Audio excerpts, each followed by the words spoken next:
guys, it's Melissa, and today I wanted to do a kind of different video that I've never done before, and it's going to be about my new planner, which is the bullet journal. And if you haven't heard of the bullet journal, it's like the best thing ever created.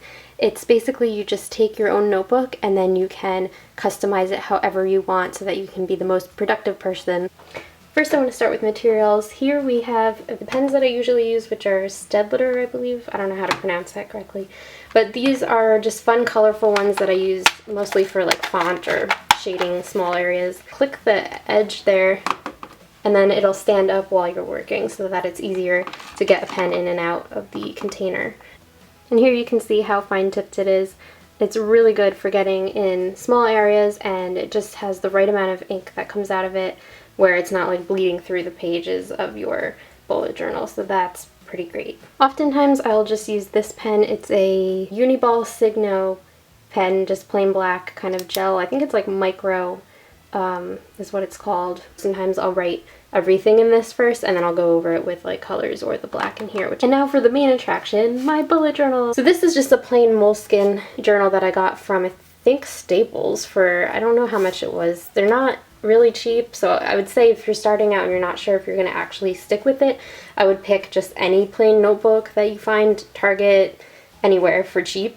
And then if you end up liking it, then you can actually start a bullet journal. So let's start. So the first thing I did was I found this quote that somebody had written in their bullet journal, because believe it or not, there's actually like this whole community of people that have planners and have journals and just love doing this, and they all share their pages and stuff. So it's kind of like if you see things in my bullet journal, they might have been borrowed from other people, but that's the great thing about the community, is they just borrow each other's layouts and ideas and stuff. And so I'll try to give credit where credit is due, but if I miss something, I apologize.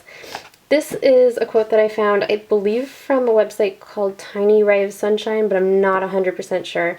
The quote is, "A dream without a plan is just a wish," and I really like that because it kind of sets the mood for the bullet journal. You know, I have big dreams, I have big plans for my life, but if I don't have an actual plan set in place, then it's honestly just a wish. It's probably not going to get done. So this is my attempt to plan my life, so I actually accomplish my dreams. Then we have the key page. Okay, so I just have my tasks that I need to complete. I put in a blank box. Then once I complete them, I fill the box in. If I'm migrating it to a future date, I will put a little arrow in it. If I've started the task but I haven't finished it, I just do half of the box shaded. If it's a priority that needs to get done, then I do a star next to it, a note, just a line. If it's being future logged, if I can't get it done until like way into the future, then I put the arrow back, because that's kind of saying like, you know, we're not doing it right now. If it's an event, I put a circle, and if it's an appointment, I put a triangle. These were kind of new developments, so you'll see in the beginning that I didn't do this, but that's the beauty of bullet journaling. You can adapt your style at any point and just really customize it to what works for you. Okay, here is my index page. This is what makes bullet journaling really special. You can put your index in the beginning so that you always know where the pages are. And you'll see at the bottom I start numbering the pages, because that's the way you'll know what page it is when you go back into the index. So this is my January calendar. I've put little post-its over things that are personal. No offense to you guys, I love you all, but I just want to keep some things personal. So we have two boxes here. I put a January calendar and a February calendar, so at a glance I can kind of look, and I just cross it off as I go because I like doing that. A little OCD, not gonna lie. And then here you number the calendar, or the month, like that, and then you put next to it the day of the week that corresponds with it. That is a typical bullet journal style that everyone does, it seems, and then next to it you can kind of plan out what you have to do that month. So if you're just looking at it really quick, you know. Over on this side I have January goals, or tasks that I should accomplish in January, and this is great because you can kind of make a list here, and then as you're going through each week you can go back and look and be like, okay, I should put that in, you know, this week. Over here I have spending totals for the month, so every time I spend money I will track it over here. Already I'm finding that I'm spending too much money on food and stuff that I don't need like that, so I think that this is going to be a real eye-opener. I just started doing that. Next we have our future log. This is what I was talking about before, when you're going to complete a task and you don't that week or that day, you can future log it and go into a bird's eye view of the year and then log it in somewhere. So I also put like when my favorite shows are coming back. Where is it? We have the 100 is starting soon, which I'm super excited about. And yeah, just like appointments and stuff that you need to remember. And I really like this washi tape because it's robots, because like that's cool. Next we get into kind of like the fun pages that I have. Here are the books that I want to read in 2016. Then over here I have something cool. This is called Save My Way to 5K. I can't remember who I borrowed this layout from, but I thought it was so much fun. So you decide, like let's say every month or every week, whatever you want, you decide how much money you're gonna save. So let's say I did these in hundreds, I think. So like let's say one week I save $100, the next week I save $200, then $300, and then you can kind of shade it in and watch as you save up to your goal, which in this case is $5,000. And then to follow that, I kind of kept this format, and I'm doing Write My Way to 70K. And if you make a mistake, I just use washi tape. I put it over my mistake and then I write over it with permanent marker, and it helps because I'm a perfectionist and I don't like when things are wrong. I think I had written save and I was like, wait, no, it's supposed to say right. So then I just put washi tape over it and bing, bang, boom, problem solved. So then we get into our weekly tracking. This was something that I had seen on a lot of people's page, but I think this was BuJo Berry was the person that I kind of borrowed this from. And you basically, you put the month or the days of the week at the top, and then you put what habits that you want to track to see how much you're doing stuff or how much you're not doing stuff that you want to do.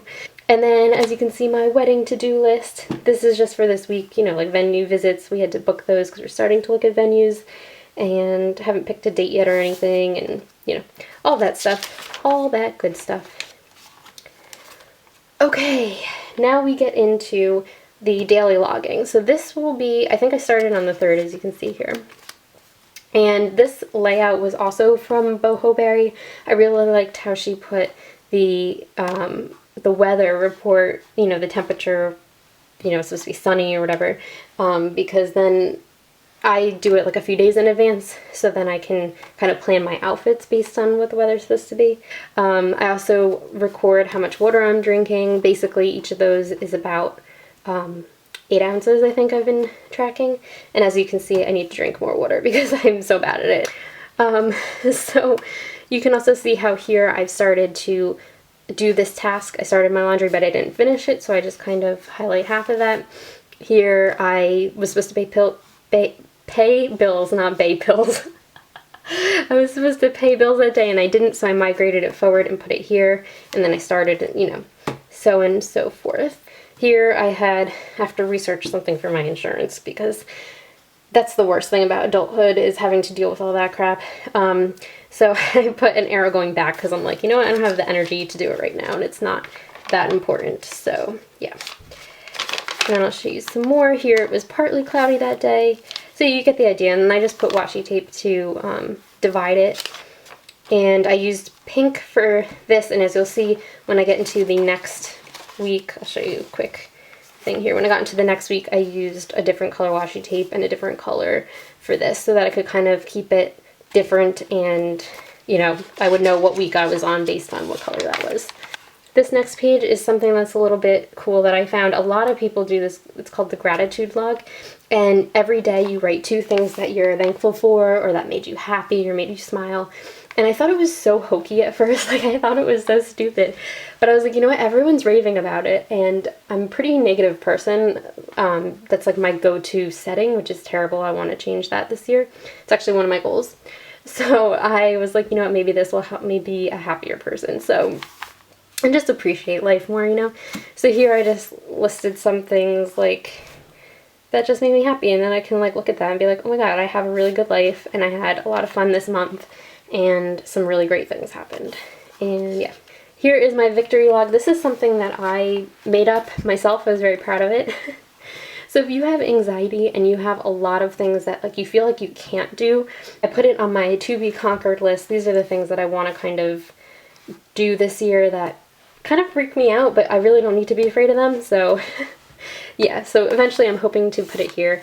Here I had a doctor visit and a test that I thought were going to scare me, but I've done them a few times before, and I was really proud of myself that I wasn't even nervous this time. So I put that on there, and it's just cool because then you can see like your progress, you know, and it'll encourage you. And here I have, do not let your fears choose your destiny. Love that quote. Let me see if I can pop it up so you can see. There you go. I think it's really important to remember that you're in control of your life, and you shouldn't let your fears stop you from doing whatever you want to do. And then here, I'll just go through this quickly. Yeah, I was really busy, so. And then here we go. And then this time I just kind of split it in half and did Saturday and Sunday on one day. Here we have my series to finish. These are all the books that I want to get through. Not necessarily in 2016, but I just want to finish these series because I've had, like, Across the Universe, I've had that on my list for so long and I just haven't finished it. So I want to make sure that I remember to read that series because everyone raves about it. Here, I just got the Netflix trial month, and I'm already addicted to it. As you can see, I've already watched the whole complete 3 seasons of the 100, so that was crossed off. These are some other ones that I want to get into. If you have any suggestions for this page, let me know in the comments down below because I need suggestions. And then my last page is books to read in books read in 2016. So basically, these are books that I read regardless if they're on that other list of my goals. So as you can see, I just finished Emmy and Oliver today. Best book I've read in a very long time. It kind of reminded me of like Sarah Dessen meets Morgan Matson meets Emery Lord. Like, just amazing. I loved it so much. 5 stars. And I've been putting my rating. I have to remember to do that after. So look at my terrible drawing of a book. Please don't judge me. So basically that's my bullet journal, and as you can see, this is the Moleskine journal, and you can rip out pages. So for my perfectionism, that makes me really happy because if I make a big mistake, I can just rip it out and it's not too hideous. It's kind of annoying, but I think some of the other notebooks that people were showing, you can't rip them out, so I kind of like that I can in here. The only thing I would say that I don't like about the Moleskine is that it has the lines. I didn't get the one that had the dots, and I think that would make it so much easier. It would make it a lot easier, not just like with fonts, but like drawing boxes and stuff. Because right now I'm using a ruler, so yeah, this is my bullet journal, and I hope you guys enjoyed this. Maybe in the future I will make another video like this based on, you know, things that I might have changed if I've found that other things work better for me. Let me know what you think. Let me know if you're planning on starting a bullet journal. I'll leave a link to the website down below where I first learned what bullet journaling is, and maybe some of my favorite blogs that are about this in case you want some more ideas on how to get yours started up. And yeah, I hope you guys enjoyed this, and I'll see you next time. Bye guys.